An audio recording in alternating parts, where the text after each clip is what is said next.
Hey, Tom, your parents sent us a box of fresh vegetables from their crops. Do you want me to make some Chinese pork dumplings for dinner? You were saying that you only wanted to eat dumplings the other day, weren't you? There's some cabbage and carrots in the box from your parents, so I can make some healthy pork dumplings with plenty of veggies.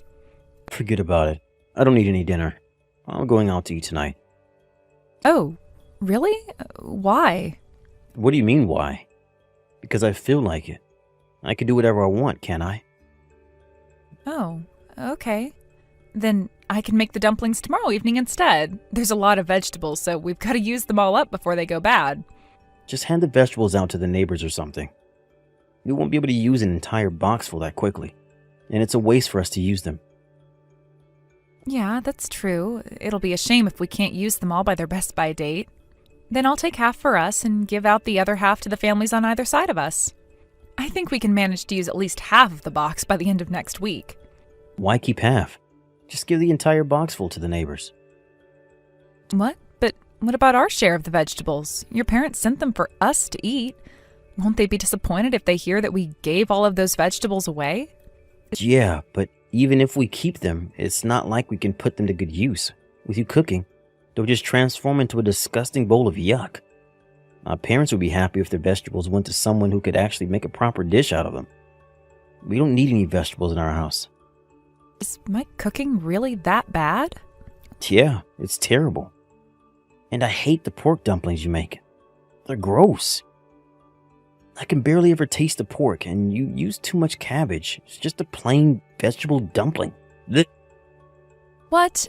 You're just overreacting. I always put plenty of pork mince into the dumplings I make. There's just as much pork as there is cabbage.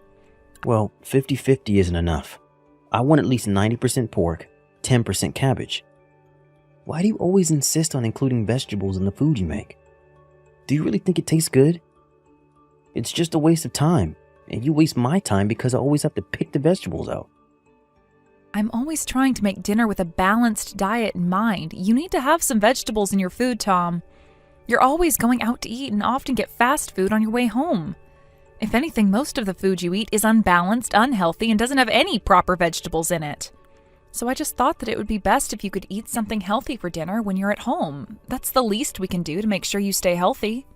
And I'm telling you that you're wasting your time. There's no need for you to do that. The reason why your food is always so disgusting is because you do unnecessary things like that and ruin everything. Before thinking about how to make things healthy, why don't you put a little thought into actually making things taste good?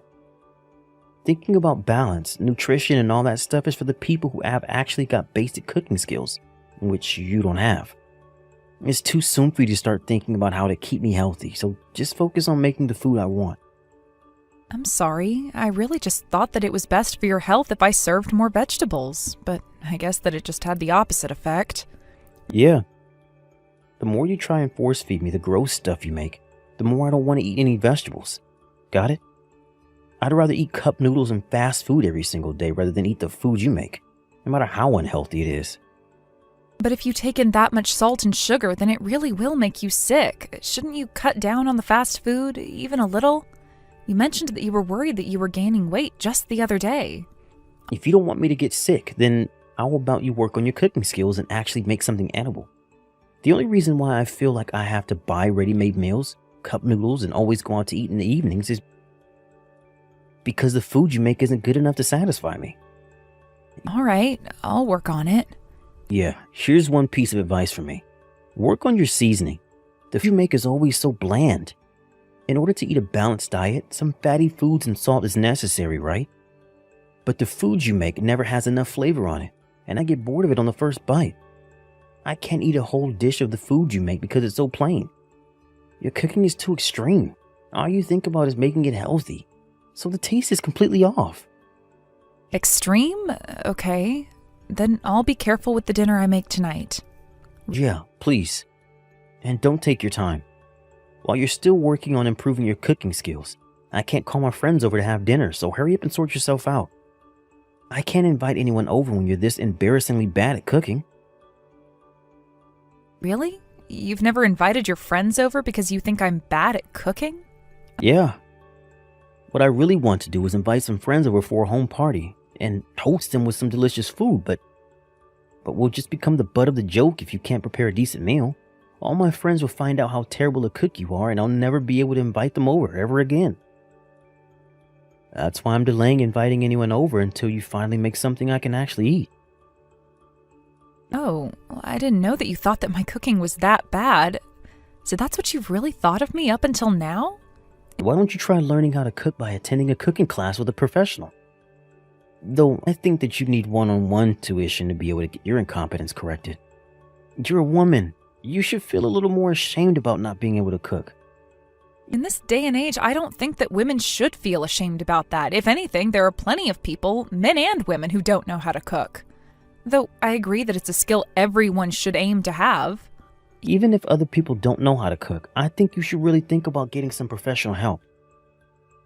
Especially since you haven't been able to make a single thing that I think tastes half decent. Yeah, I guess so. I'm sorry. I'll look up some cooking classes and see if there's anything I can learn. Hey, why aren't you home? Where are you? I'm waiting for you to make me lunch. Oh, you're already back home? Sorry, I've got a cooking class today, so I won't be back until 5. I thought I told you. You're still attending that class? What's the point? Yeah, of course I am. I want to improve my cooking skills and make something you think is delicious. I think I've gotten a lot better since I started. I've started making some pretty high-level dishes recently, and we're currently working on dishes that need a longer preparation time and more instructions. Today we made a roast beef, and I was a little worried it might come out dry, but the instructor told me that it was really good. She said that it was the right amount of juicy and tender. And you took her seriously? She's just kissing your ass so you don't get upset. You're paying her to teach you how to cook. In other words, you're the customer. She's just worried that she'll lose her money if you get upset that you're not getting praised enough, or if you feel that she's being too strict with you. That's not true. I had a bite myself, but I think it came out really well too. Am I supposed to trust your sense of taste? No way. I've never eaten anything you made and thought that it tasted good. Not once. That's not going to change after a few weeks of lessons. That's because you're a picky eater, Tom. What? Me? A picky eater? You're going to blame me for not being able to make the food I like? I'm not blaming you for anything, but it's true that you prefer to eat things that have a higher salt and sugar content, like fast foods, cup noodles, and fizzy drinks. You refuse to eat anything else. You don't even try and take a bite of anything I prepare for you. The only stuff you want to eat is stuff that's bad for you. To be honest, I don't know what I can make for you that you'll actually like. You really think that I only eat cup noodles because I'm a picky eater? It's the other way around, dumbass. I had no choice but to fill myself up with cup noodles and fast food because you can't make anything that tastes good. It's your fault that I'm eating like this. But I've improved these past couple of weeks, haven't I? I've learned a lot from my cooking class, about seasoning too. That's what you had an issue with, so I asked the instructor for some advice after lessons. And we don't just learn how to cook, we get to learn a lot about chemical reactions and things. Huh? You really think that you've gotten better? How? If anything, you just started making fancier looking dishes with more ingredients. So the grocery shopping costs more, but it doesn't taste any different. You're not getting any better at cooking, so you're just wasting our money on the groceries in those cooking classes. Why do you have such a problem with my cooking? I've been working on making things with a richer, stronger flavoring, just like you asked. I've been doing my best not to decrease the amount of fat, too. Yeah, but you're still making things with a weird twist to them. What was that lump you made the other day? A tofu burger? And soybean patty? I made those because it's much healthier to make them with tofu and soybean pulp than with just meat alone. I still included beef and pork mince in the burger, didn't I? 70% of the tofu burger was meat, so that it wouldn't affect the taste so much. I don't think the tofu flavor was that strong. It was strong enough for me to taste it. I thought I told you to quit with the weird attempts to keep things healthy. I don't need the tofu or the soybean pulp. Stop messing around and just use the original classic burger recipe. I'm not telling you to eat a 100% healthy diet. I'm just worried because your doctor warned you to stop eating so unhealthily last month. Or have you already forgotten about that? You were worried about your weight, but you haven't made any changes to improve your own diet. You obviously expect me to do something, but complain when I make an effort with my cooking. You can eat whatever you want for breakfast and lunch, but I just think that you should have something healthy for dinner, especially because it's the last meal before you go to bed. I've had enough of you lecturing me about my health. Besides, you're wrong about me not doing anything to improve. I've started getting off the train one station earlier in the mornings on the way to work. You may think I'm not doing anything, but I'm making an effort where you're not looking. I'm walking a lot more than I did last month too. That's why you don't have to do anything to change what I eat, and I'm not going to be forced to eat the stuff you make. You really think that getting off one station earlier and walking that distance to the office will change anything? Shut up already. Your bad cooking and my health have nothing to do with each other. You haven't gotten better at cooking, and you've just gotten more annoying. It's a waste of money, so quit those cooking classes. You're wasting my money.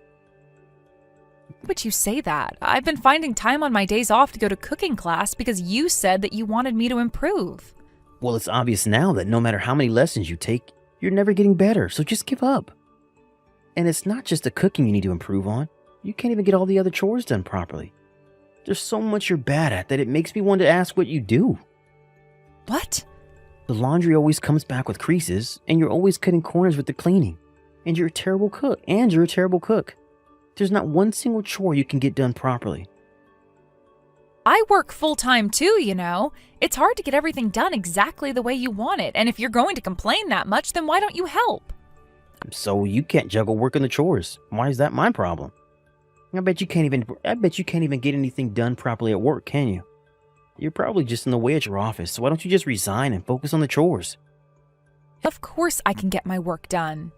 I don't want you making assumptions about how efficiently I work at the office just because you don't like my cooking. Hey, kitchen wrecker. Are you being serious? I thought I told you not to cook. What's all this trash that you had lined up on the kitchen counter? Trash? Are you really calling the food I spent all day preparing trash? Why do you have to talk about my cooking like that? So what if I call it trash? I've already thrown it all out along with all the other trash. You wasted some perfectly good ingredients, Jennifer. What? You threw everything out? The dinner I made for tonight? Seriously, what's wrong with you? You're not even good at cooking. Why would you waste ingredients on making so many dishes tonight? Were you trying to make me sick or something? Do you remember what day it is today? Today? No, what's so special about today? It's our anniversary, Tom. Oh, yeah. Now you say that. I completely forgot. I can't believe you. I worked so hard to prepare a special dinner for us just for tonight. I had everything out on the counter because the only thing left was to bake and roast everything. Why would you throw everything out? I told you, stop wasting time, money, and ingredients on cooking when you can't make anything worth eating. I'm going out tonight. I'm going out to eat tonight. I've had enough of you and your cooking. If you can't do any of the chores properly, then resign and become a full-time housewife. Are you really sure that it's my cooking that's the problem? I'm pretty sure that it's your tongue that's messed up. What? What the hell did you just say? Don't blame me for your incompetence. But you didn't have to throw everything out. I wanted to see how much I've improved since I started my cooking classes and made all of my best dishes. There were some things that I started marinating last night. It took me a long time to get everything ready, so why would you do that? Yeah, that's why I'm saying that you wasted your time and our money. And if you really wanted me to enjoy our anniversary dinner, then you should have gone out and bought something for us to eat from that supermarket. That would have been a lot better than trying to make me eat all this crap. I don't want to eat anything you make anymore because I know that it's going to taste bad. You haven't even eaten anything yet. You threw everything away before you even gave me a chance. I wanted you to have a taste and tell me what you thought. I was looking forward to hearing your opinion. I don't have to eat your cooking to know how bad it is. How many years do you think I've been forced to eat your disgusting meals? It's because you're not focusing on the chores, so hurry up and resign. So that's what you think? Fine. Don't come crying to me later on. What's the big deal? Nothing will change just because you resign from your job. If anything, your colleagues will probably be relieved to be rid of you. Hey, what the hell is this? What, the bowl on the table? That's your dinner. I got it ready just for you. There's nothing but cabbage, and it's raw. How do you expect me to eat this? Yeah, and is there a problem? Are you seriously telling me that this is my dinner? What the hell's wrong with you? I'm not a rabbit. Quit screwing around. Nothing will come of complaining, Tom. That's all we have. Now that I've stopped working, this is all we can afford. You'll have to be patient with just eating cabbage for a while. You're being ridiculous. What about the money I'm earning?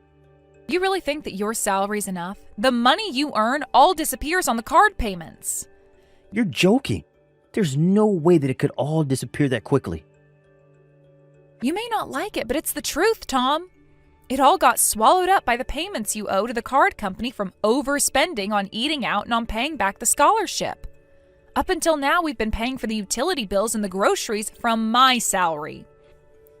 How can you afford to pay for the bills and the groceries with your tiny income?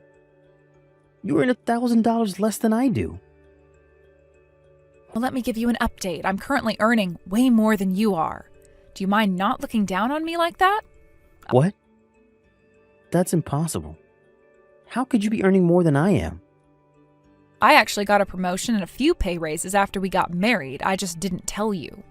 I thought that it would bother you if I was earning more than you do, so I kept quiet.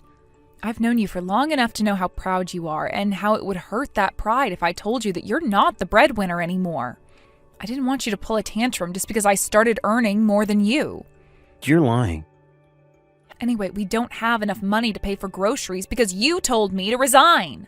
From now on, you'll just have to bear with eating either raw cabbage or cabbage soup. You get 1 cabbage for dinner and 1 cabbage to eat for both breakfast and lunch.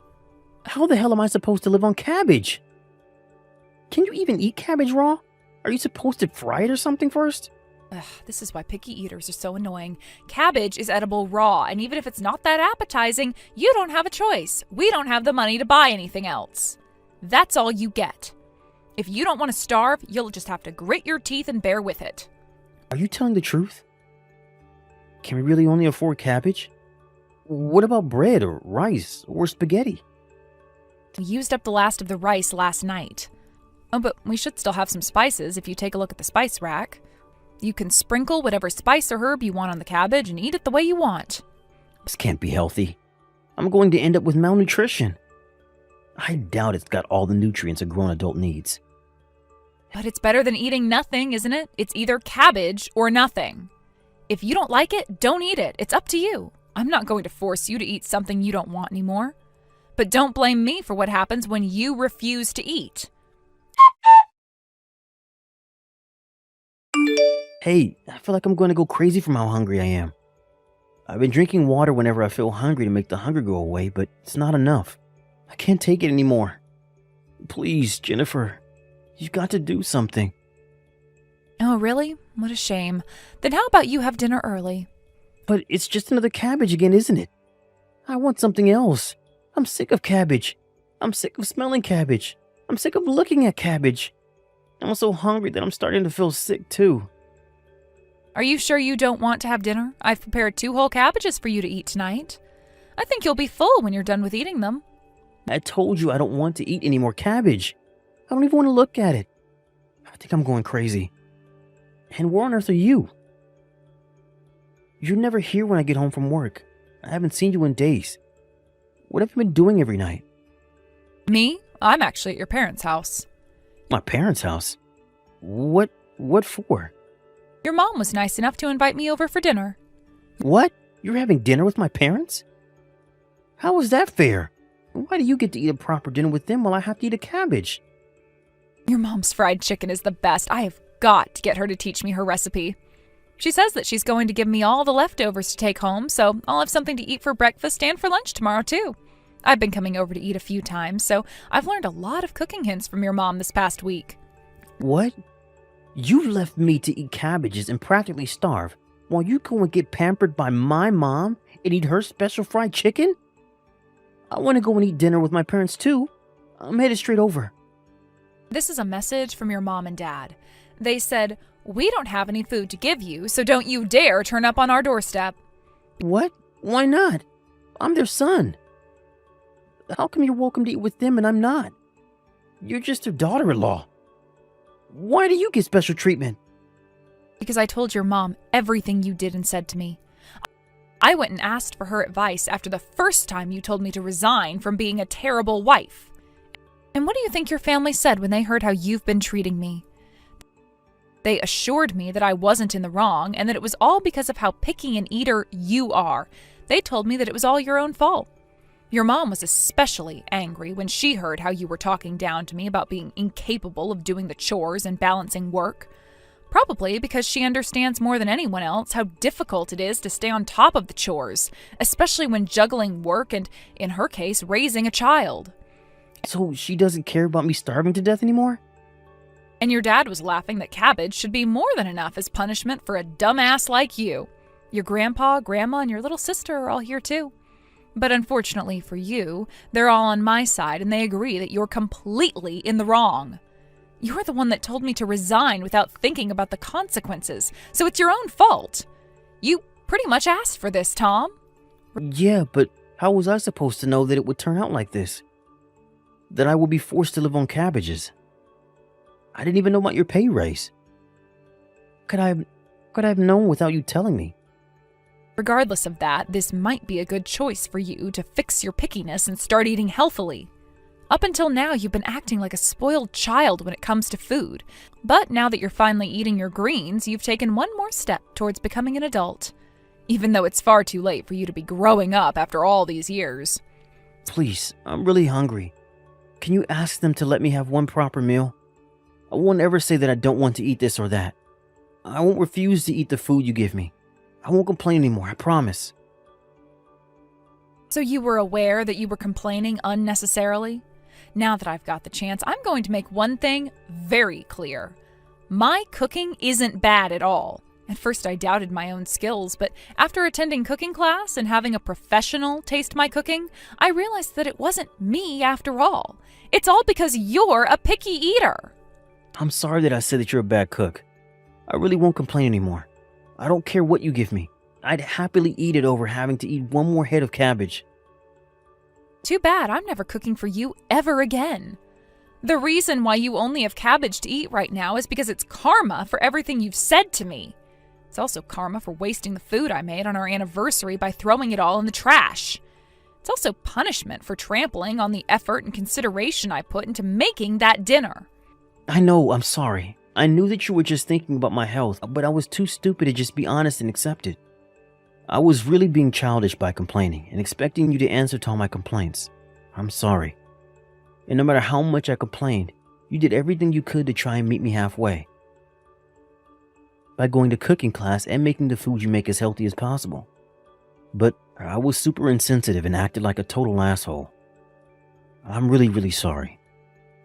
It's too late for you to realize that now.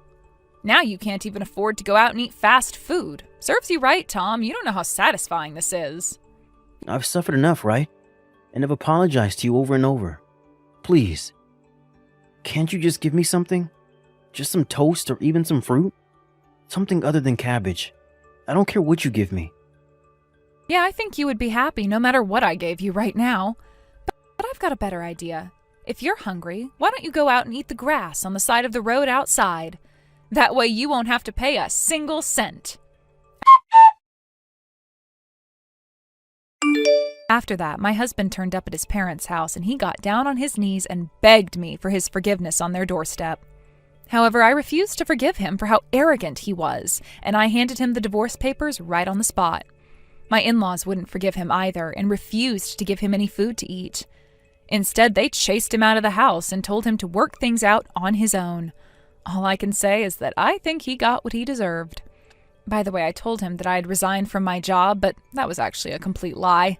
I didn't give in my resignation, but I asked my manager if I could take a couple of weeks off work using the paid holidays that I had accumulated for this year. I used that time to slowly move my things out of the house Tom and I were living in, and now I've moved into another apartment, and I've gotten back to work. Once we were divorced, my ex-husband had a hard time paying for groceries, and he also started getting behind on paying the rent and was eventually kicked out of the house. His family refused to help him, so now he's relying on his friends to let him stay on their couches for a few weeks at a time.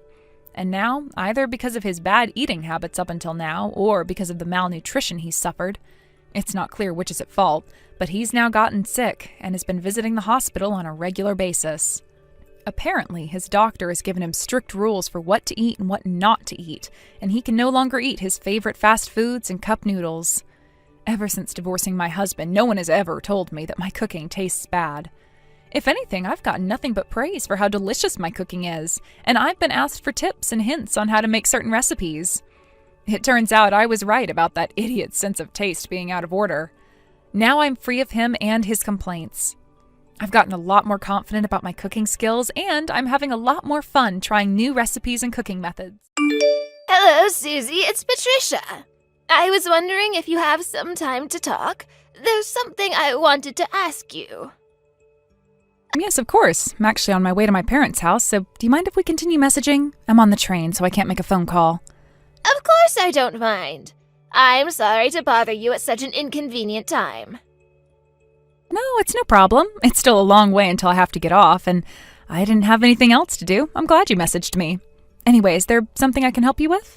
It's pretty rare for you to message me like this. Well, the thing is, I actually wanted to ask you something about my son. How has Owen been doing lately?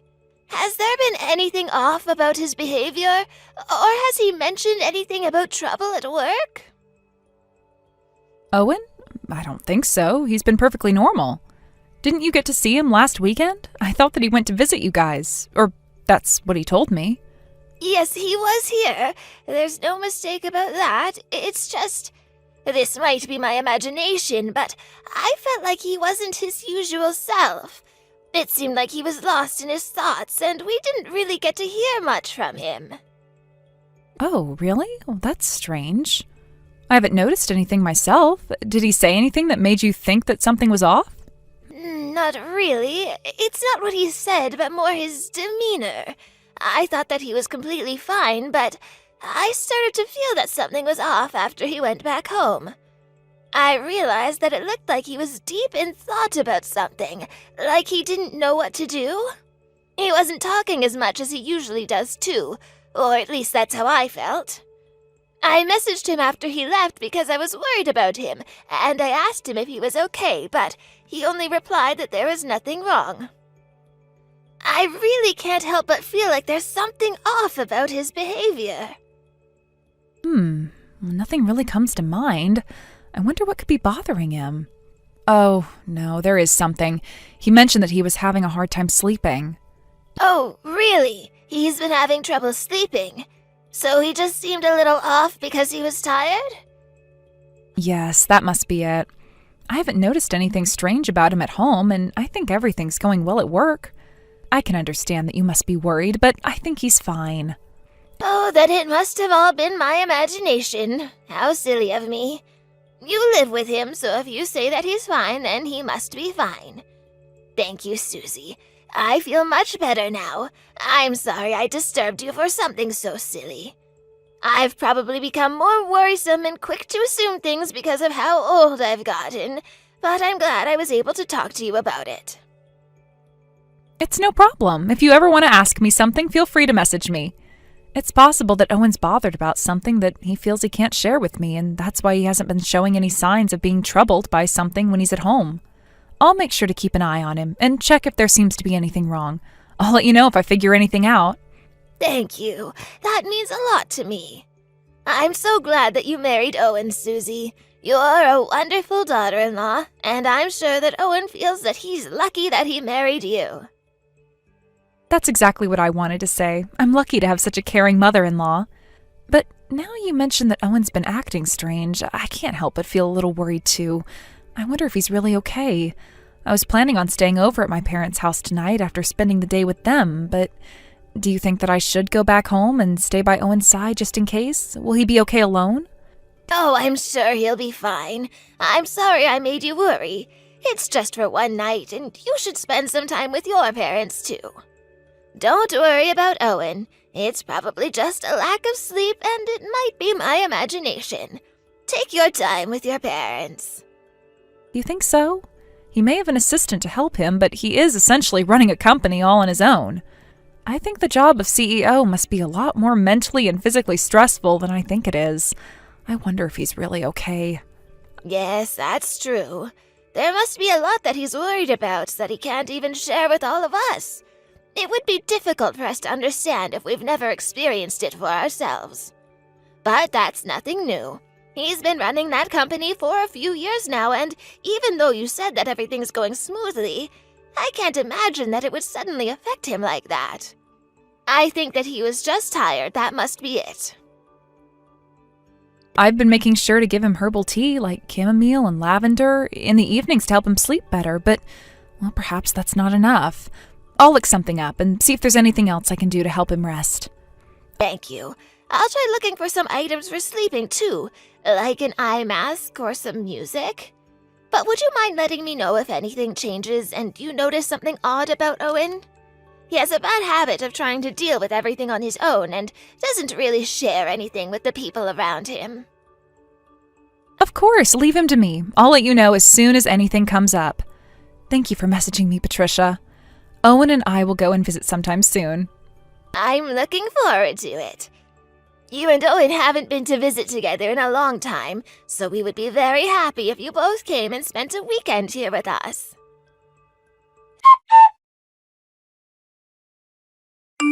Patricia, there's something I have to tell you. I think you should sit down, and I want you to listen to me very carefully. Susie? You never messaged me this late at night. What's the matter? Is something wrong? I'm really sorry. What? Susie? What's happened? You're scaring me. Are you okay? Did something happen between you and Owen? Owen's gone. He's dead. He's not coming back. What? You're joking. It's true. I'm not lying to you. Susie, there are some things you should say and shouldn't say. This is the latter. It's not funny, so please, be serious. How could Owen be dead? It's impossible. I only just messaged him this morning. He was fine. There wasn't anything wrong with him. There was a car accident. No, this cannot be happening. It can't be true. Owen's the safest driver I know. He's annoyingly meticulous about following traffic rules, and he never goes above the speed limit. There's no way he could be in a car accident. Or was there a DUI that crashed into him from the other side of the road? What happened? Do you remember when we talked about him not having enough sleep, and we said that we'd come up with some other solutions?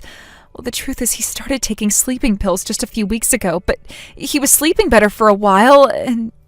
Are you saying that he had an accident because of the sleeping pills?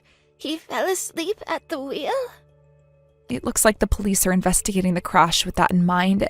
It seems that he crashed alone, so that's their main stance.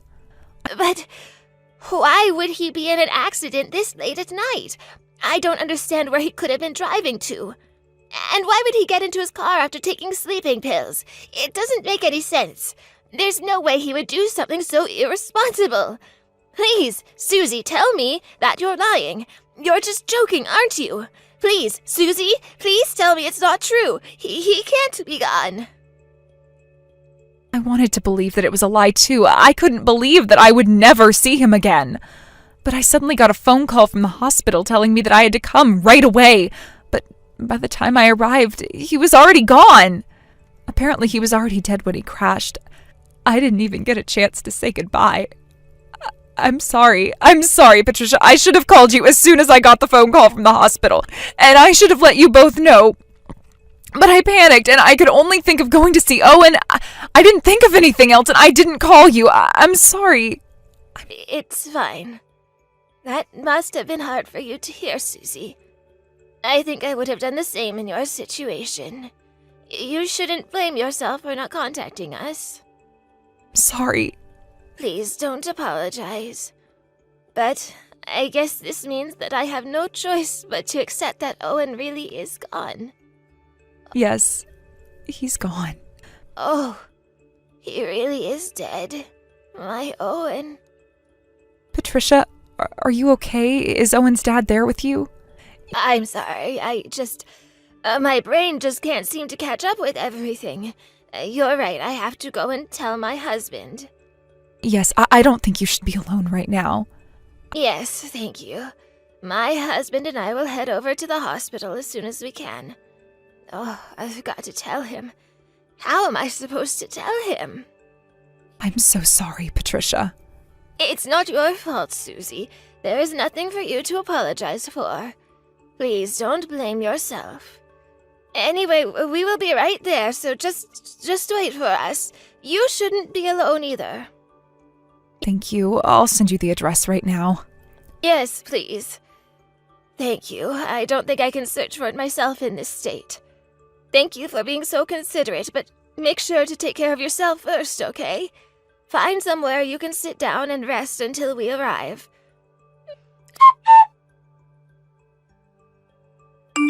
Susie, are you okay? How are you feeling? I asked one of the staff at the funeral and they told me that you had been taken to hospital. Can you reply to this message when you wake up? Let me know how you're doing when you see this message. Please, I'm very worried. Patricia, I'm really sorry for making you worry. Has the funeral already finished? Has the casket already left? Yes, it's just finished. A few people have started leaving, but Owen's casket is still here. They'll be transporting him to the cremation center in about 10 minutes, but more importantly, Susie, are you feeling okay? Are you still lightheaded? What did the doctor say? I'm feeling a little better, thank you. I'm so sorry. I can't believe I collapsed in the middle of the funeral like that. Oh, don't apologize, Susie. I can understand that it was just too shocking to bear. I'm just glad you're okay. But I should have stayed at the funeral home no matter what. I feel pathetic that I couldn't fulfill my job as his wife and send him off properly. You don't have to worry about that. You did everything you could. You're just a little exhausted is all. The staff are starting to get ready to move Owen. We'll be heading to the cremation center too, but will you be okay? I was thinking about asking them if they can delay the cremation by a few days, if that's what you want. That way you can have some more time to say goodbye. No, it's okay.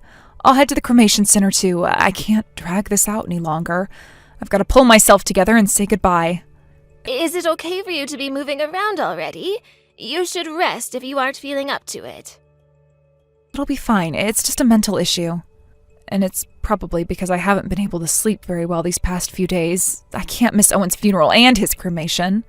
Yes, that must be it. You must be exhausted. You mentioned that you haven't been able to eat since Owen passed away, too. Yeah. I can understand how difficult it must be, but you've got to try and force yourself to eat something. Start with something easy to digest, like yogurt or some porridge. You don't want to collapse again. And Owen would hate to see you suffering so much because of his death. Yes, I know. He would be so upset to see me like this. I've really got to snap out of it and come back to reality. I've still got to organize and clean up all of his things. I need to go to his office and collect all of his personal items. And I need to move house. Oh, there's so much I need to do, but I can't bring myself to do any of it. Oh, and my parents told me that they want me to come back home for a little while, too. They're worried about leaving me all on my own in that big house.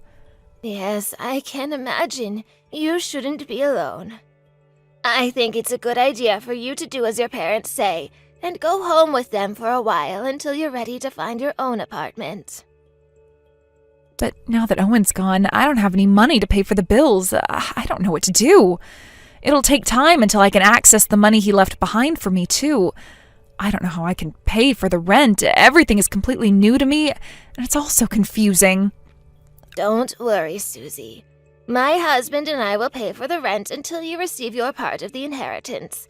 You should just relax and stay with your parents until then. Are you really sure? I can't make you do that. His account's been frozen, so there's no other way for you to pay the bills, is there? You were a full-time housewife, so it would have been best if you had made a joint account, but nobody could have anticipated Owen passing away so suddenly. And especially because it was so sudden, you should take some time away and think about your mental health above everything else. You need time. Patricia, oh, thank you so much.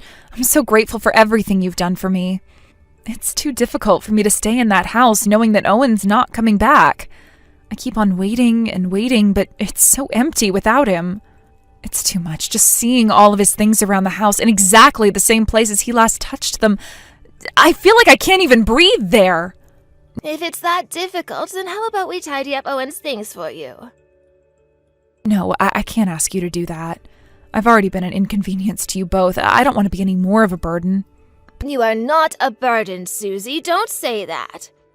In situations like these, I'm the type that needs to keep on moving around. I like to focus on doing tasks, otherwise I won't stop thinking. I'm not very busy right now, and if I don't have something to take my mind off of things, then I might end up collapsing next. Patricia, well, if you really insist, then I'd be really happy if you could do that for me. I'll be staying at my parents' house for a while, so I won't get in your way. Leave it to me, Susie. I'll have everything done in no time. If there's anything you don't want me to touch, then let me know in advance and I'll stay clear of those areas. Yes, thank you so much. Then I'll head over to the cremation center and say goodbye to Owen. Will you be okay on your own? Is someone going to drive you? If you're still at the hospital, then my husband and I can go and pick you up. Oh, no, it's okay. My friend is here with me, so I'll be okay on my own. All right, as long as you're not coming alone. We'll be waiting for you at the cremation center. I've asked them to wait until you arrive, so take your time, okay? Take care. Hello, Susie. It's been a while. Are you still at your parents' house? Patricia, it's lovely to hear from you. Yes, I am. I finally managed to eat more and have some more sleep. I'm really grateful to you for taking over cleaning up Owen's things for me. It's helped a lot. Is that so? Well, that's good to hear. Have you already finished sending all of the documents necessary for the inheritance? Yes, I've already sent everything to my lawyer. He's dealing with all the procedures on my behalf. I can't make you and Owen's dad pay the rent for me forever, so I've been trying to get things over there done with as quickly as possible. It looks like I'll be able to receive the inheritance in another 2 weeks or so. I don't think it'll take much longer than that, so I'll be able to pay for next month's rent on my own. Thank you so much for paying for this month's rent. I'm really grateful to you both for being so kind to me. Susie, there are a few things that I'm still finding difficult to believe about Owen's death. I know, I feel the exact same way. I can't believe God could do something so cruel. Owen didn't deserve to die so soon. He should have lived a happy, full life. He was too kind to be taken away from us so quickly. I can't believe that he's not here with us anymore, that I'll never be able to see him ever again. You feel the same way as I do, don't you, Patricia? Why don't you stop with the I'm still in denial act? I already know everything. Act? What are you talking about? I'm not acting like I'm in denial. I really am in denial. I got a letter from my son. What? You're talking nonsense. A letter from Owen, but Owen's already dead. How could he have sent you a letter? It's a letter he wrote and sent before he died. What? What do you mean? Did he crash on purpose? To commit suicide? It looks like it. But you're wrong about one thing. He was planning to die on a completely different day to the one that he crashed on. Let me give you a hint, Susie. Do you remember what day it was last week Friday? Last week Friday? Was that the day he planned to die on? I'm sorry, I've been having a hard time keeping track of time and the date ever since Owen passed away. Was there something special about that day? Really? You don't remember? It was supposed to be your wedding anniversary. What? My son was planning on killing himself on the day of your anniversary. That's why he had arranged for this letter to be sent to us a week after the date. This was supposed to be his suicide note, his final goodbye to us. I didn't know. I can't believe I didn't realize that he was planning anything like that. By the way, it says in this letter that your abuse was the reason why he decided to kill himself. He's written everything about how you put trash in his food, how you made food using the ingredients that he's allergic to, that you even used a stun gun to wake him up in the middle of the night. What kind of monster are you? What are you talking about? Of course that's not true. I would never do anything like that. You treated him like that because you were just after his money, weren't you? And you were having an affair, too. You've been sleeping with another man ever since you first married Owen. He's written all of the details of what you've done to him ever since you first got married. Patricia, this is too horrible. I didn't know that you could be so cruel. I understand that you're shocked about Owen's death, but there are some things you should and shouldn't say. I wish you wouldn't make horrible accusations like that without any proof. Are you really sure that Owen wrote that letter? How do you know it's not some horrible prank? I think it's a little suspicious to believe it without having checked it out first. It might be a horrible prank set up by someone who has some grudge against me. I don't know who could have something against me, but you never know. The letter was handwritten. We know Owen's handwriting, but we've also had it confirmed by a professional. He told us that there's no mistake that this was written by my son. Not only that, but it also said that you were giving him sleeping pills on a daily basis. You forced him to take that medication. Apparently, you made him go out and run errands by car after making him take those sleeping pills on purpose. He wrote that he wanted to commit suicide on your anniversary, but he had already given up on protecting himself from you. He was aware of the possibility of leaving this world much sooner than he expected because of the dangerous things you were making him do. He wasn't scared about dying anymore, but he was just worried that he might drag complete strangers into the car accident if he ever had one. You made him take sleeping pills on the day that he passed away, didn't you? In the end, he couldn't even have any control over how he lost his own life. Don't be silly, Patricia. Owen was a grown adult.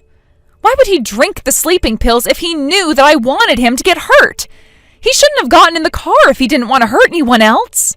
You are being too unreasonable, Patricia. I know. If Owen was in a normal state of mind, he might not have done as you told him. He would not ever have listened to you, and he would have been able to stand up to you. But he wasn't in a normal state of mind, was he? He wrote that he was terrified of arguing back, that you wouldn't take no for an answer and got violent when he tried. He wrote how embarrassed he was for being so weak, and how he felt pathetic that you have gained such an advantage over him. He must have been suffering from depression, and was in no position to protect himself from an abuser like you. That's why he was trying to kill himself. That's why he didn't want to live in this world anymore, not with you. I'm not listening to this anymore. It hadn't been long since I lost my husband, the love of my life, and I haven't been able to eat, sleep, or even go a day without crying. I'm suffering just as much as you are. And yet you have the nerve to say that I was the one that killed him? It's unbelievable. How could you? I don't want you contacting me ever again. That is my line, Susie. But before that, you've got to pay for this. I want you to acknowledge that it is your fault that my son is no longer with us. You killed him. There is no way I'm acknowledging something like that. Do you even have any evidence of what you're accusing me of? You think that one suicide note from Owen will make me confess to the things you say I've done? You're a real idiot if you think so, Patricia. I'm never admitting to anything. So, you've finally shown your true colors. You're a monster. I don't care what you think of me or what you call me. It's not long until I receive my inheritance, and then I'll have everything I wanted. You can do whatever you want with that letter. It's not going to go the way you want it to. You can take it to the police, but I doubt that they'll do anything for you. They're not going to lift a finger. A worthless piece of paper like that doesn't mean anything, and it's not going to be evidence of anything. Oh, it means a lot more than you think. I never said that we only received a letter from my son. There's something else that he sent us. I know for sure that you were playing nasty tricks on him and being violent and shouting verbal abuse at him. I also know for a fact that you were the one who was giving him that sleeping medicine because we have a footage of everything. He sent us a USB filled with recordings of what you were doing to him on a daily basis. He had been filming several angles in the house with hidden cameras to get evidence of what you did. What? I bet that you never imagined that he would do something like that, because you thought that you had him in the palm of your hand. But even though he had no intention of living anymore, it looks like his final wish was to bring you down and make you pay for what you did, even if it happened after his death. He did his best in the end in order to make you suffer. To me, this footage and this letter is a message to me, telling me to make you pay for what you've done and give him rest in the afterlife. Otherwise, he must have done all of this to prevent you from inheriting any of his money in the hopes that we, his family, would get more of the share. Don't think for 1 minute that you're going to be able to live the rest of your life in luxury with Owen's money. Wait a second. Do you seriously have camera footage of the things you're accusing me of? Yes, of course I do. Then I want you to show me. I want to see the proof you have. I can't believe what you're saying until you show me the footage you have. I don't care whether you believe me or not. Why would I risk you trying to damage or steal back the evidence I have? The only people we need to see this footage are the police investigating Owen's death. Patricia, are you at home right now? You are, aren't you? I'll be right there to check the evidence you have, so will you let me in? I've also got something very important to tell you. The truth is, I was being abused by Owen ever since we got married. He punched and kicked me on a regular basis whenever I said something he didn't like. Oh, really? You were? And do you have proof to back up the accusation you're making? Well, I don't have any proof, but it's true. Then there is no point in me even listening to your lies. You are not getting a single penny of the inheritance Owen left behind for us. And I'm going to make you pay for the sins you have committed. This is my way of sending Owen off and letting him rest in peace. Patricia, it's not true. You can't believe a couple of clips without knowing the whole truth. Owen and I were in the middle of a horrible argument that was going on for a few months. He must have taken that footage during that argument. We were both in the wrong, and we both did a lot of unforgivable things, but it wasn't me one-sidedly abusing him. He probably edited out all of the inconvenient parts that showed him being just as abusive. That's why I don't want you to take that footage to the police yet. Please, I'm begging you. I haven't done any of the things you're accusing me of. I never tried to kill him. I'm already talking with the police. It is too late to try to make excuses, and it's too late to try and hide. I've hired a private investigator that's been watching you for the past few days, and they know exactly where you are and what you've been doing. I already know that you've spent the last few weeks living with the man you've been cheating on Owen with. I'm pretty sure that the police will be there in no time, so you'd better sit tight and wait for them. I'm warning you again, but there is no point in running away. My husband and I will make sure that we fulfill our son's final wishes and have you pay for what you've done. After that, Susie was taken away to the station by the police, and she was questioned about Owen's final hours on Earth. It took them a while, but she finally gave in and admitted to giving him sleeping pills and sending him out to drive while he was still under the influence. Once she acknowledged her crime, she was officially arrested and put in jail. It turns out that she had married Owen for his money, and that she had planned to kill my son with the intention of inheriting all his money and his property from the very beginning. My husband and I were very frustrated that we had invited such a calculating woman into our family, even if it was just for a short while. Now that the court case is finally over, she's been sentenced to time behind bars, and the court also judged that she shouldn't receive any of the inheritance that she was originally planning on taking for herself. To be honest, I couldn't help but feel her sentence wasn't enough. And over the course of her case, I had several urges to make her experience exactly what my son felt in his last minutes. But if I made her do the same horrifying thing she did to my son, I would just be stooping down to her level, and barely manage to shake myself of the thought.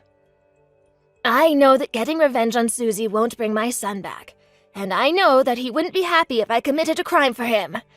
I'll just have to bear with it and accept the punishment that the law has chosen for Susie. At the very least, I'm just glad that all of the truth has come to life, and that Owen can rest a little easier, knowing that things haven't gone the way Susie planned. But I still can't help but think about what might have changed if I had been much more persistent in asking Owen what was wrong when he came over to eat dinner that day. If he had felt like he could talk to us, perhaps he would still be here. We could have protected him from Susie before he crashed. I thought about all of the possible things we could have done, and all of their outcomes, over and over. But no matter how much I think, nothing will change the fact that Owen is gone, and that he won't come back. The past won't change. My husband and I both suffered from those meaningless thoughts of what if for a while. But now we've become determined to live our lives to the fullest for our son's sake. We decided to spend our time and the massive fortune that Owen left in his inheritance to save people who are really in need. We've been researching organizations and charities and have donated large sums of money to the missions we believe are worth investing in. We hope that the money he left behind will go forward and prevent any more deaths like this, and help those currently suffering at the hands of their abusive partners. Our scars won't heal that quickly, and it's possible that we'll never be able to forget the pain of losing our son before his time. But even so, I want to stand with my husband and look towards the future and overcome Owen's death together. I hope you don't mind me messaging you so suddenly. This is Linda, Millie's mother. It's lovely to finally talk to you. No, of course not. It's great to hear from you, Linda. I'm Noah. I've been dating Millie for about a year now. And you've probably already heard the news from Millie. Yes, I've heard a lot about you from my daughter. She also let us know that you proposed to her. My husband and I were delighted to hear the wonderful news. Yeah, I'm very lucky that she actually said yes. Congratulations. She told me everything about where and how it happened. Sounds like you had this proposal planned for a long time, considering the fact that you managed to book a private room at a 5-star restaurant. I hear that they're almost always fully booked, so I was surprised to hear that you made a reservation. My daughter said that she had a wonderful time and that it was a lovely restaurant. You've got very good taste. A lot of men don't realize that those kinds of details mean a lot, but my daughter's very lucky that you put money where it matters. Oh, no, it's no big deal. I just looked for a restaurant that I thought that she might like. I wanted to do whatever I could to raise my chances of her saying yes. Oh my, how adorable. Were you really that worried she might turn you down? Well, I don't have much experience with dating women, so I did a lot of research. I did everything possible to make things perfect. It sounds like you really did put a lot of effort to grab my daughter's heart. I've wanted to talk to you for a long time, so I'm glad I've finally gotten the chance. I was wondering what kind of person you were and what my daughter likes about you. But it looks like I don't have to worry. You seem like a very sincere and honest person. I can understand why you're so worried. I think I'd be worried too if I had never met my own daughter's fiancé before. I'm sorry that I messaged you like this, out of the blue. I asked my daughter if I could send you a message because I was so curious about you. You don't have to apologize. I've been pretty curious about you and Millie's dad myself. I was wondering when I would get the chance to talk to you both. I'm glad that we've had the chance to talk like this, even if it's just over line. Yes, me too. I'm very relieved that you seem like such a nice young man. Have I measured up to your expectations? I really am sorry. You must feel like I'm testing you and judging whether you're really worthy of being with our daughter. I'm sorry if I've made you feel uncomfortable. I shouldn't have been so insensitive. Our daughter is an only child, so my husband and I have a tendency to be overly protective of her. I hope you'll forgive me. No, it's no problem. It's only a matter, of course, that you're curious and anxious about what kind of person your daughter is dating. Exactly. We can't help but be a little anxious. We've always been so protective of her and kept her away from anything we thought might be of harm to her, so she probably's grown up a little clueless about how the real world works. She can be very naive, and that makes her a perfect bait for anyone attempting to deceive her. You can understand why we'd want to do everything possible to prevent that, can't you? What about me? Do you think that you can trust me with your daughter? Oh, I can definitely trust you, Noah. I've only heard good things from my daughter about you, and as far as I can tell, you seem like a very honest person. Oh, really? What have you heard about me from Millie? She told us how you lined up for 8 hours in a queue to buy her a birthday present. I've never heard of a boyfriend that's gone to such lengths for their partner after just a few months of dating. Not only that, she said it was a very chilly day and that you ended up catching a cold afterwards. She's just exaggerating. It was just a mild fever. It wasn't that big a deal. If anything, it's embarrassing that I ended up getting sick from being out in the cold for just a few hours. She told us about how you met, too. About how you chased away a strange man that was insisting on getting her phone number, no matter how much she turned him down. You accompanied her until she got into a taxi to go home, didn't you? You're a wonderful person. If only more men were like you. I didn't do anything that heroic. I wish I could have shown a cooler side of myself, but to be honest, I was shaking the entire time I was telling him to leave her alone. I don't think I could have been of much help if he had gotten violent. It doesn't matter if you were afraid. What matters is that you had the courage to stand up to him and stop him from bothering my daughter. I can understand why she fell in love with you. I don't think she could have let you get away that easily after you came to her rescue like that. Thank you for saying that, Linda. That makes me feel a lot more confident as Millie's fiancé. Of course, and you're not just brave, you're very polite, and you seem like a gentleman. I think that I could trust you to take care of my daughter. I've spoken with my husband, and we were saying that it might be nice to have dinner together, all four of us. Do you have some time to come over and eat lunch next week? I'll prepare something for us to eat, so would you come with our daughter? Really? I was hoping to meet you both as well, so I'd love to, if you don't mind having me. Then it's decided. I'd be happy to make you both something to eat. I can't wait to meet you both together. Don't you ever come back here. You've finally shown your true colors. I know exactly what kind of person you are and what you're playing. I don't want you coming near my daughter ever again. Do you understand me? Linda, this is all just a huge misunderstanding. If you could just listen to me. I'm not unemployed. It's just a little difficult to explain. If you have trouble explaining what you're doing, then you're unemployed. It's as simple as that. There's no use trying to use smoke and mirrors to trick me. I'm an investor. I'm earning a proper salary so you don't have to worry about your daughter.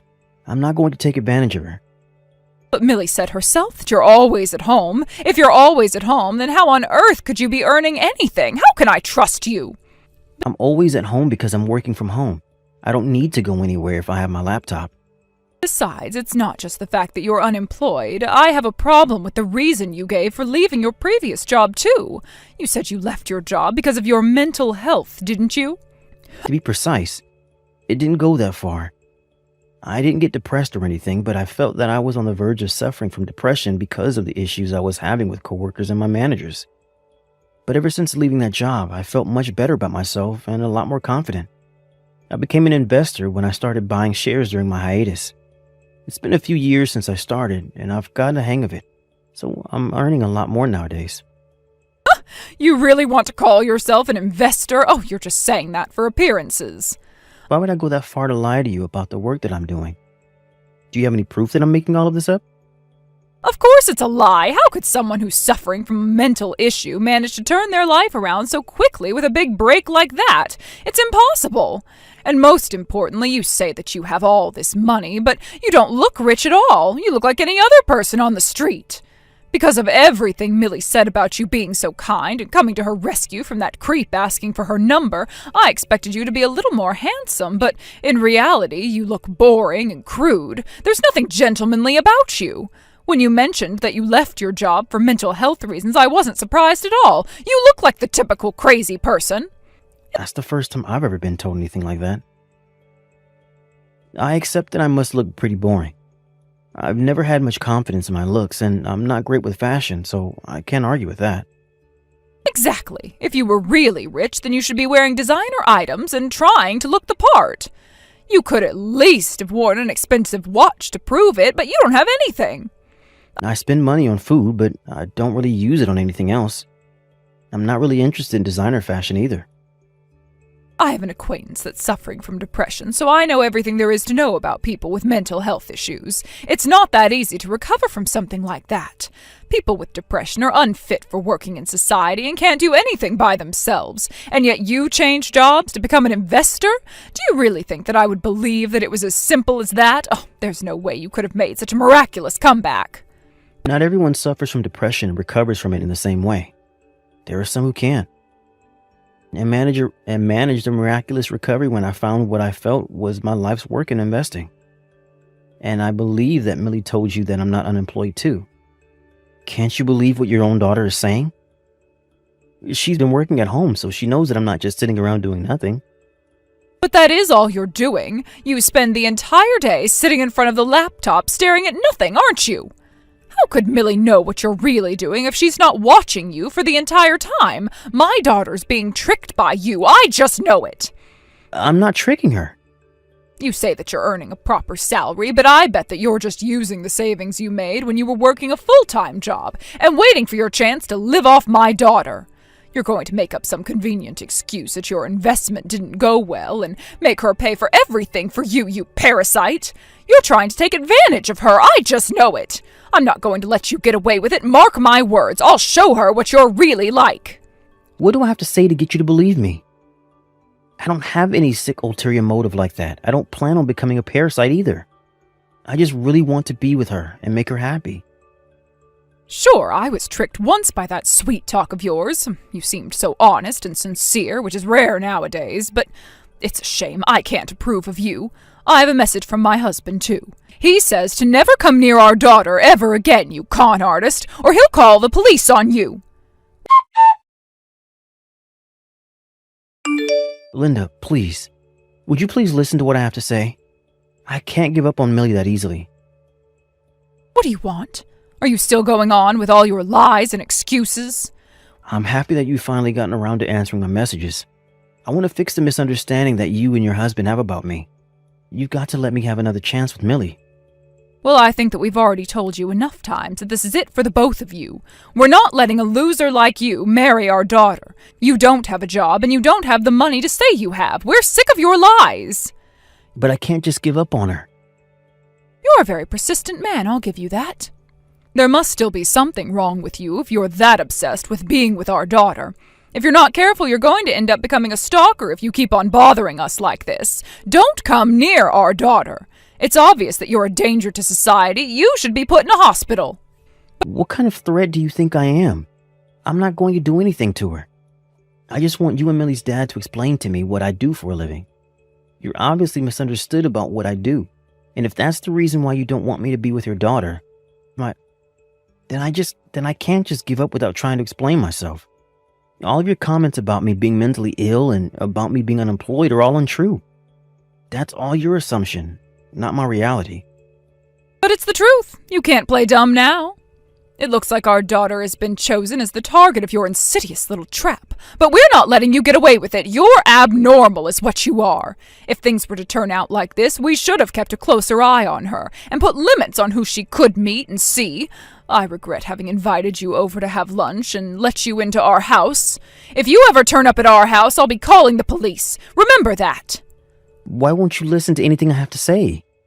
Why can't you believe the choice that your daughter made? She's the one that said yes to my proposal.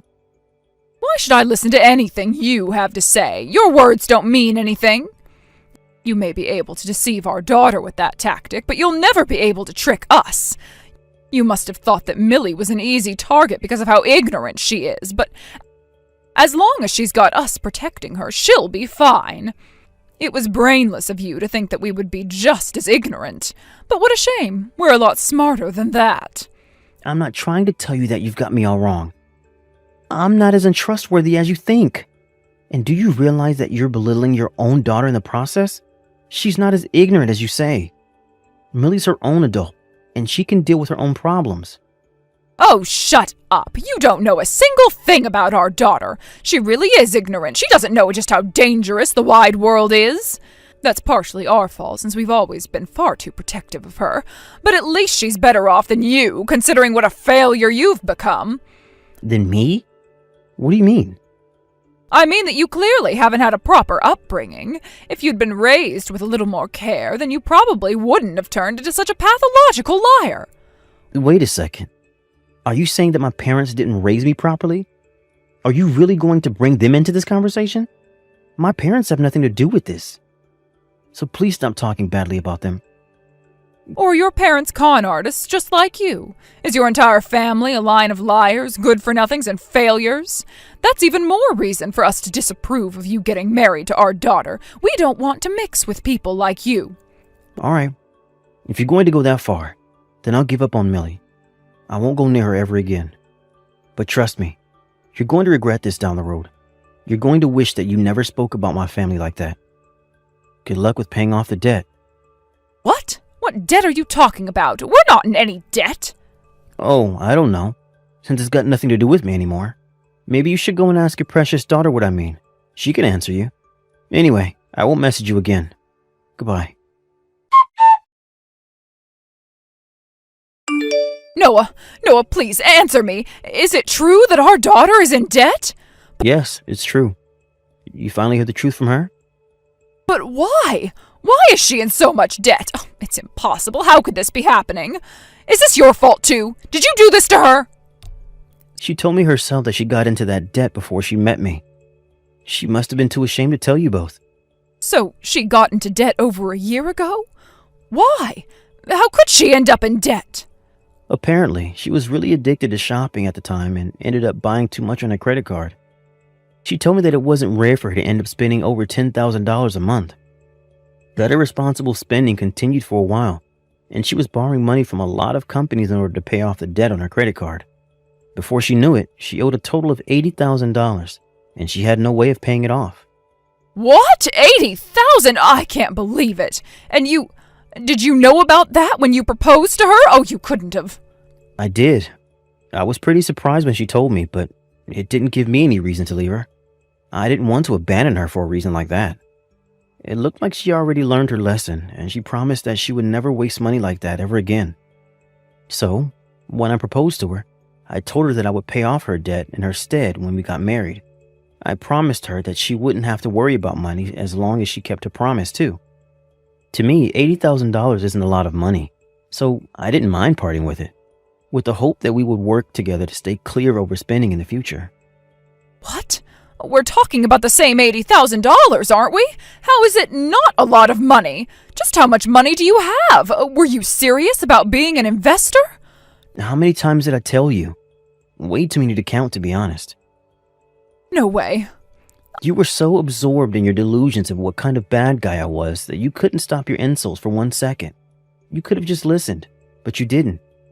Your loss. And now, I've broken off the engagement with your daughter. Are you happy now?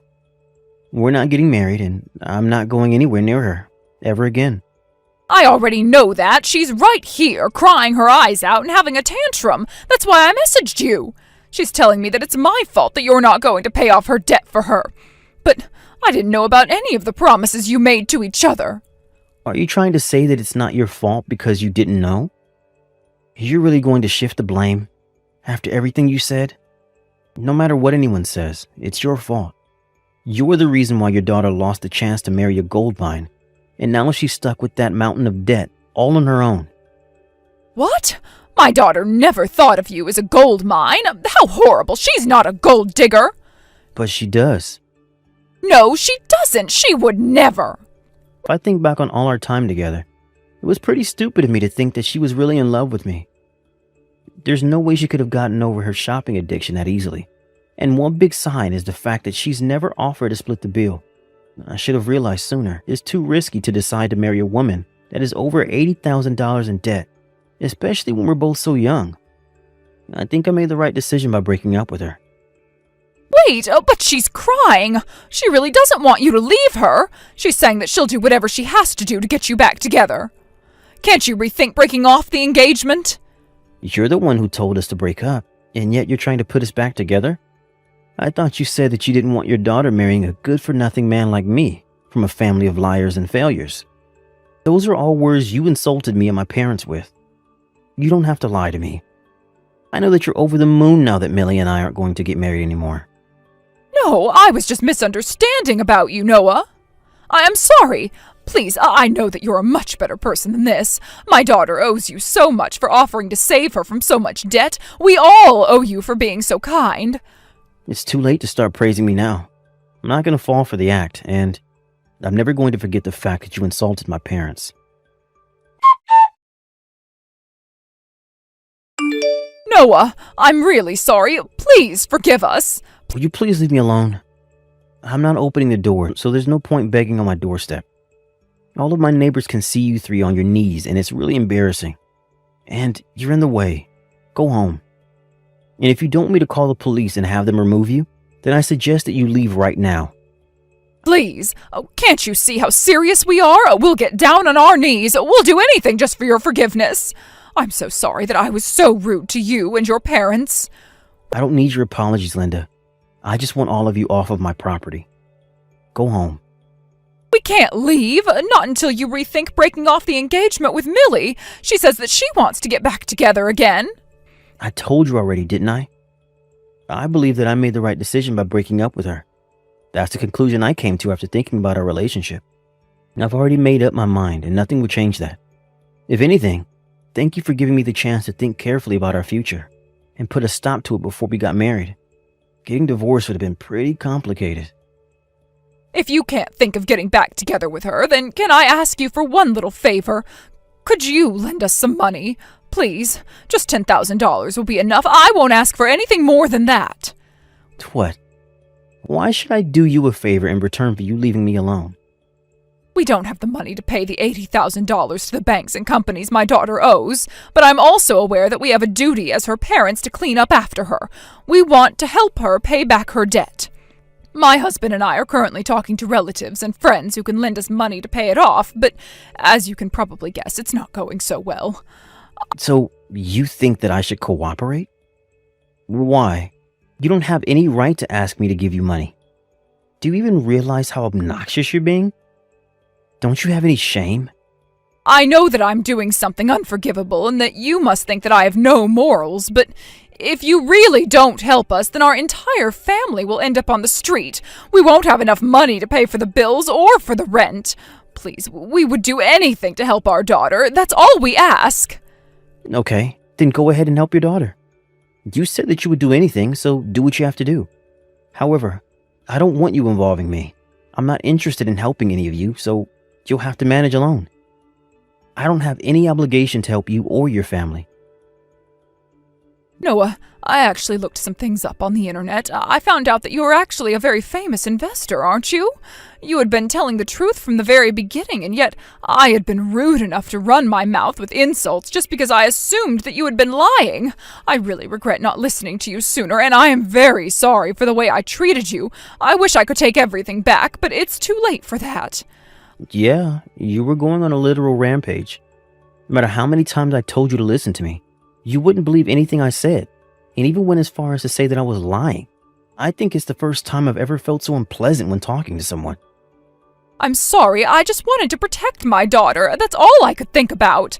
I couldn't stop myself from trying to chase you away when I thought that you could be tricking my daughter into marrying her so that you could leech off of her. Oh, please forgive me. You were calling me abnormal and talking about me as if there was something wrong with me too. But if you ask me, you're the one that's abnormal, Linda. After that, my fiancée and her family ended up drowning in debt. Millie had no way of paying off the debt she owed, so she had to rely on her parents, but unsurprisingly, they didn't have a lot of money to spare themselves, and in the end, they had no choice but to sell their home in order to pay off a portion of the debt. However, not only was their house pretty old, the location it was in wasn't very great, so they didn't get as much money for it as they hoped they would. Even after giving up their home and selling some prized possessions, they couldn't pay off the entire debt, so they're still struggling to earn money to make the payments. Apparently, Millie's parents have had to get part-time jobs, and they're all still working day and night to pay off the debt. They've moved to a tiny cheap apartment where they don't have much space and have been forced to be extremely frugal. It seems that they've been in touch with relatives and going around to friends to beg for help, but it looks like they haven't found anyone willing to help them in their time of need. But I'm not really surprised that everyone has turned them away. Considering the way they treated me, I can imagine that they had the same issues among relatives, and that they probably didn't have a lot of trust from anyone outside their family. At every turn, I can't help but think that it was the right idea to cancel my engagement with Millie, especially now that I know that her own extended family wants nothing to do with her. It was a tough experience to realize that the woman I wanted to marry was actually just interested in my money, but I also feel that it was a necessary stepping stone in learning more about the real world. The reality is that there are just some families that are just a piece of trash, just like Millie's. I hope that one day I'll have the chance to meet a wonderful woman with a wonderful family.